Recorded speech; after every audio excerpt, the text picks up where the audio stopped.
ਤੇ ਗੱਲਬਾਤ ਦੀ ਸ਼ੁਰੂਆਤ ਕਰਦੇ ਹਾਂ। ਸਾਬਕਾ ਰਾਸ਼ਟਰਪਤੀ ਵੀ ਪਹੁੰਚੇ, ਮੌਜੂਦਾ ਰਾਸ਼ਟਰਪਤੀ ਵੀ, ਪ੍ਰੈਜ਼ੀਡੈਂਟ ਹੀ ਪ੍ਰੈਜ਼ੀਡੈਂਟ ਹੋਏ ਪਏ ਆ ਯੂਐਸ ਮੈਕਸੀਕੋ ਬਾਰਡਰ ਦੇ ਉੱਤੇ।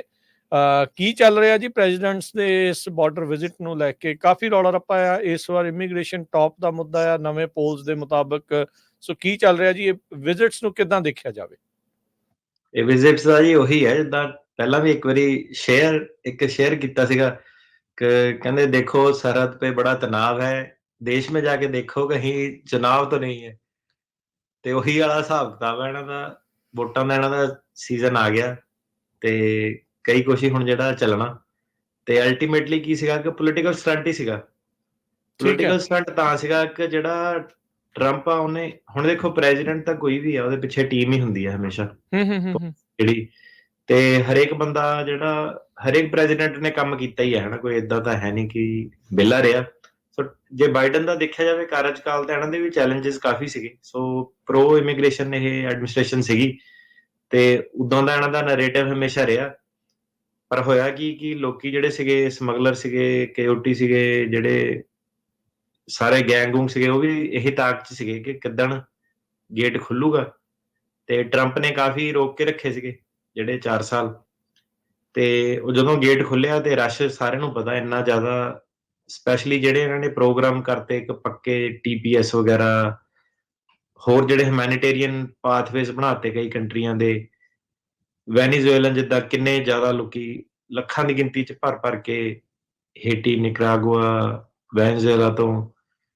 ਤੇ ਬਾਰਡਰ ਦੀ ਸਿਚੁਏਸ਼ਨ ਤਾਂ ਏਦਾਂ ਦੀ ਬਣ ਗਈ ਕਿ ਉਹਨਾਂ ਕੋ ਕਾਬੂ ਨਹੀਂ ਹੋਈ। ਤੇ ਹੁਣ ਜਿਹੜਾ ਇਲੈਕਸ਼ਨ ਦਾ ਸਾਲ ਆ ਤੇ ਟਰੰਪ ਜਿਹੜਾ ਉਹ ਕੋਈ ਕੰਪਰੋਮਾਈਜ਼ ਕਰਨਾ ਨਹੀਂ ਚਾਹੁੰਦਾ, ਉਹ ਇਹਨੂੰ ਪੂਰਾ ਐਕਸਪਲੋਇਟ ਕਰਨਾ ਚਾਹੁੰਦਾ। ਟਰੰਪ ਨੇ ਜਿਹੜਾ ਇੱਕ ਵੈਨੀਜ਼ੁਏਲਨ ਨੇ ਇੱਕ ਜਿਹੜਾ ਜਾਰਜੀਆ 'ਚ ਮੇਰੇ ਖਿਆਲ ਸੀਗਾ ਮਰਡਰ ਕਰਤਾ ਸੀਗਾ ਨਰਸ ਦਾ, ਉਹ ਖਬਰ ਕਾਫੀ ਜਿਹੜੀ ਚੱਲੀ ਸੀਗੀ। ਤੇ ਉਹਨੇ ਉਹੀ ਕਿ ਇਹ ਕ੍ਰਿਮੀਨਲ ਆ, ਸਾਰੇ ਇਮੀਗ੍ਰੈਂਟ ਜਿਹੜੇ ਆ ਕ੍ਰਿਮੀਨਲ ਆਉਂਦੇ ਆ, ਲਾਅ ਐਂਡ ਆਰਡਰ ਭੰਗ ਕਰਦੇ ਆ, ਇਹਨਾਂ ਦੀ ਲੈਂਗੁਏਜ ਸਾਨੂੰ ਸਮਝ ਨਹੀਂ ਆਉਂਦੀ, ਇਹਨਾਂ ਨੂੰ ਰਹਿਣਾ ਸਹਿਣਾ ਨਹੀਂ ਆਉਂਦਾ। ਏਦਾਂ ਦੇ ਜਿਹੜੇ ਐਂਟੀ ਇਮੀਗ੍ਰੇਸ਼ਨ ਕਮੈਂਟ ਜਿਹੜੇ ਹੁੰਦੇ ਆ ਉਹ ਟਰੰਪ ਨੇ ਪੇਸ਼ ਕੀਤੇ ਆਪਣੇ ਵੋਟਰ ਬੇਸ ਨੂੰ ਓਬਵੀਅਸਲੀ ਅਟਰੈਕਟ ਕਰਨ ਲਈ। ਭਾਵੇਂ ਅਜੇ ਕਿ ਜਿਹੜੀਆਂ ਉਹਦੀਆਂ ਬਿਲਡਿੰਗਾਂ ਬਣੀਆਂ, ਹੋਟਲ ਜਿਹਦੇ ਕੰਮ ਕਰਦੇ ਆ ਵਰਕਰ, ਸਾਰੇ ਭਾਵੇਂ ਇਮੀਗ੍ਰੈਂਟ ਹੀ ਹੋਣੇ ਆ ਸਭ। ਕਿੰਨੇ 350 ਆਪਾਂ ਦੇਖਿਆ ਸੀਗਾ ਕਿ ਵੀਜ਼ੇ ਦੀਆਂ ਐਪਲੀਕੇਸ਼ਨਾਂ ਜਿਹੜੀਆਂ ਫਾਈਲ ਕਰਕੇ ਆਪਣੇ ਜਿਹੜੇ ਹਾਊਸ ਹੋਲਡ ਫਲੋਰੀਡਾ ਦੀਆਂ ਪ੍ਰਾਪਰਟੀ ਸੀਗੀਆਂ ਉਹਦੇ ਵਿੱਚ ਕੰਮ ਇਹਨੇ ਰੱਖੇ ਸੀਗੇ ਕੰਮਾਂ ਤੇ। ਪਰ ਇਹ ਹੈ ਕਿ ਜਿਹੜੀ ਇਲੈਕਸ਼ਨ ਜਿੱਤਣ ਦੇ ਲਈ ਥੋੜਾ ਡੀਮੋਨਾਈਜ਼ ਇਹਨੂੰ ਕਰਨਾ ਪੈਂਦਾ ਇਮੀਗ੍ਰੈਂਟਸ ਨੂੰ। ਤੇ ਚਲੋ ਜੋ ਇਹਨੂੰ ਲੱਗਦਾ ਇਹਦੀ ਆਪਣੀ everything is fair in love and war, ਉਹ ਵਾਲਾ ਸਿਨੈਰੀਓ ਇਹਨਾਂ ਦਾ। ਤੇ ਬਾਈਡਨ ਸਾਹਿਬ ਜਿਹੜੇ ਆਪਣੇ ਆ, ਉਹ ਉਹਨਾਂ ਦਾ ਨਰੇਟਿਵ ਇਹ ਹੈ ਕਿ ਆਪਾਂ ਆਹ ਚੀਜ਼ਾਂ ਕੀਤੀਆਂ, ਆਪਾਂ ਉਹ ਚੀਜ਼ਾਂ ਕੀਤੀਆਂ ਇਮੀਗ੍ਰੇਸ਼ਨ ਲਈ ਰੋਕਣ ਲਈ। ਤੇ ਉਹ ਕਹਿੰਦਾ ਕਿ ਸਾਨੂੰ ਟੂਗੈਦਰ ਕੰਮ ਕਰਨਾ ਚਾਹੀਦਾ ਅਮਰੀਕਨ ਲੋਕਾਂ ਦੇ ਲਈ।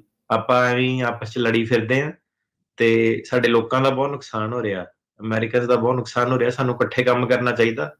ਤੇ ਨਾਲ ਹੀ ਅੱਗੇ ਨੇ ਉਹ ਵੀ ਕਿ ਇਹ ਟਰੰਪ ਜਿਹੜਾ ਹੈਗਾ ਇਹ ਕੰਮ ਕਰਨ ਨੂੰ ਰੈਡੀ ਨਹੀਂ ਹੈਗਾ ਸਾਡੇ ਨਾਲ, ਇਹਨੂੰ ਪੋਲਿਟਿਕਸ ਬਣਾਉਣਾ ਚਾਹੁੰਦਾ। ਤੇ ਆਪਾਂ ਜਿਹੜਾ ਇਹਨੂੰ ਹਿਊਮੈਨਿਟੇਰੀਅਨ ਵੇ ਨਾਲ ਜਿਹੜਾ ਕ੍ਰਾਈਸਿਸ ਆ ਉਹ ਰਿਜ਼ੋਲਵ ਕਰਨਾ ਚਾਹੁੰਦੇ ਆ। ਤੇ ਬਾਈਡਨ ਦੀਆਂ ਜਿਹੜੀਆਂ ਪਾਲਿਸੀ ਸੀਗੀਆਂ ਉਹ ਵੀ ਆਪਾਂ ਦੇਖਿਆ, ਬਾਰਡਰ ਵਾਲ ਵਾਲੀਆਂ, ਰੋਕਾ ਟੋਕੀ ਵਾਲੀਆਂ, ਲਿਮਿਟ ਕਰਨ ਵਾਲੀਆਂ, ਐਕਸਪਲਸ਼ਨਸ ਜਿਹੜੀਆਂ ਸੀਗੀਆਂ ਟਾਈਟਲ 42 ਵਾਲੀਆਂ, ਉਹ ਸਾਰੀਆਂ ਉਹਨੇ ਜਿਹੜੀਆਂ ਟਰੰਪ ਵਾਲੀਆਂ ਹੀ ਕਾਈਂਡ ਆਫ ਉਹਨੇ ਇਨੈਕਟ ਕੀਤੀਆਂ ਕਿਉਂਕਿ ਉਹ ਇਫੈਕਟਿਵ ਸੀਗੀਆਂ। ਤੇ ਜਿਹੜੀ ਸਟੇਟ ਆ ਹੁਣ ਜਿੱਦਾਂ ਟੈਕਸਸ ਆ, ਸਭ ਤੋਂ ਵੱਡਾ ਰਿਪਬਲਿਕਨ ਬੇਸ ਜਿਹੜਾ ਉੱਥੇ ਹੀ, ਸਭ ਤੋਂ ਜ਼ਿਆਦਾ ਉੱਥੇ ਹੀ ਜਿਹੜੀ ਜਿੱਤਦੀ ਹੈ। ਬਾਕੀ ਕਾਫੀ ਡੈਮੋਕ੍ਰੈਟ ਵੀ ਉੱਥੇ ਮੂਵ ਹੋ ਗਏ ਆ। ਹੁਣ ਦੇਖਦੇ ਆ ਉਹਦਾ ਵੀ ਫਿਊਚਰ 50-50 ਤੇ ਹੀ ਹੈ ਕਿ ਕਦੋਂ ਕਿਹੜੀ ਸਟੇਟ ਨੇ ਸਵਿੰਗ ਸਟੇਟ ਬਣ ਜਾਣਾ। Same can be said about California ਕਿ ਲੁੱਟਾਂ ਖੋਹਾਂ ਇੰਨਾ ਜ਼ਿਆਦਾ ਲੈਫਟ ਲੀਨ ਇੰਨਾ ਜ਼ਿਆਦਾ ਹੋ ਗਿਆ ਕਿ ਇਹਦਾ ਵੀ ਪਤਾ ਨਹੀਂ ਕਿਸ ਵੇਲੇ ਪਲਟੀ ਜਿਹੜੀ ਮਾਰ ਸਕਦੀ ਆ। ਬਿਲਕੁਲ। ਤੇ ਟੈਕਸਸ ਨੇ ਲਾਅ ਜਿਹੜਾ ਇੱਕ ਪਾਸ ਕੀਤਾ ਸੀਗਾ ਉਹ, ਪਰ ਹੁਣ ਲਾਅ ਜਿਹੜਾ ਅੱਗੇ ਜਾ ਨਹੀਂ ਸਕਿਆ ਕਿਉਂਕਿ ਬਲੌਕ ਕਰਤਾ ਸੀਗਾ ਜੱਜਾਂ ਨੇ ਟਿਊਜ਼ਡੇ ਨੂੰ, ਨਹੀਂ ਤਾਂ ਉਹ ਲਾਗੂ ਹੋ ਜਾਣਾ ਸੀਗਾ ਪਿਛਲੇ ਹਫ਼ਤੇ। ਇਹਦੇ ਵਿੱਚ ਉਹ ਕਹਿੰਦੇ ਕਿ ਸਟੇਟ ਦੇ ਵਿੱਚੋਂ ਜਿਹੜਾ ਵੀ ਲੰਘ ਰਿਹਾ ਉਹਨੂੰ, ਉਹ ਇਲੀਗਲ ਆ, ਉਹਨੂੰ ਪੁਲਿਸ ਅਰੈਸਟ ਕਰ ਸਕਦੀ ਆ ਤੇ ਸਟੇਟ ਦੇ ਜਿਹੜੇ ਜੱਜਾਂ ਨੂੰ 20 ਸਾਲ ਤੱਕ ਜੇਲ੍ਹ ਦੀ ਸਜ਼ਾ ਜਿਹੜੀ ਦੇ ਸਕਦੀ ਆ ਤੇ ਜੇ ਬੰਦਾ ਦੁਬਾਰਾ ਐਂਟਰ ਕਰਨ ਦੀ ਵੀ ਕੋਸ਼ਿਸ਼ ਜੇ ਕਰੇ।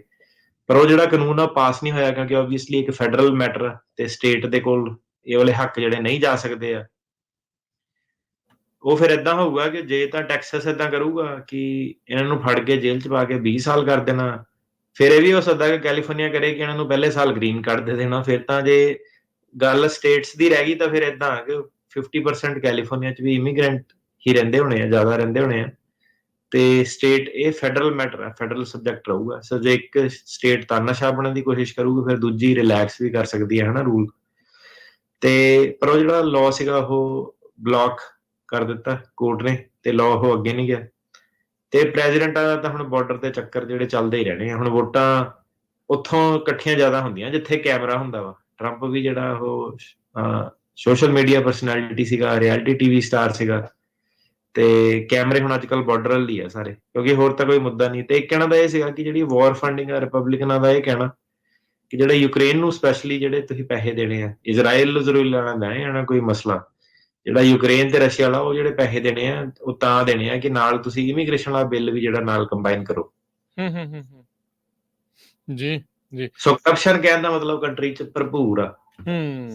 ਜੀ ਬਿਲਕੁਲ। ਆਪਾਂ ਦੇਖਿਆ ਇੱਕ ਬਾਈਪਾਰਟੀਜ਼ਨ ਬਿੱਲ ਵੀ ਆਇਆ ਸੀ, ਉਹਨੂੰ ਵੀ ਰਿਜੈਕਟ ਕਰਤਾ ਸੀਗਾ। ਪਹਿਲੋਂ ਸੈਨੇਟ ਦੇ ਵਿੱਚ ਤਾਂ ਉਹ ਪਾਸ ਹੋਇਆ, ਪਰ ਹਾਊਸ ਦੇ ਵਿੱਚ ਜਾ ਕੇ ਵਿਚਾਰਾ ਨਹੀਂ, ਸੈਨੇਟ ਦੇ ਵਿੱਚ ਪਹਿਲਾਂ ਗੱਲਬਾਤ ਹੋਈ, ਸਮਝੌਤਾ ਹੋ ਗਿਆ, ਤੇ ਫਿਰ ਬਾਅਦ 'ਚ ਜਿਹੜੇ ਰਿਪਬਲਿਕਨਸ ਆ ਉਹਨਾਂ ਨੇ, ਜਿੱਦਾਂ ਤੁਸੀਂ ਸ਼ੁਰੂਆਤ 'ਚ ਵੀ ਕਹਿ ਰਹੇ ਆ ਵੀ ਉਹ ਵੀ ਚੁਣਾਵੀ ਮੁੱਦਾ ਨਾ ਹੱਥੋਂ ਨਿਕਲ ਜਾਵੇ ਕਿਸੇ ਦੇ, ਤੇ ਉਹਨਾਂ ਨੇ ਨਾ ਕਰ ਲਈ।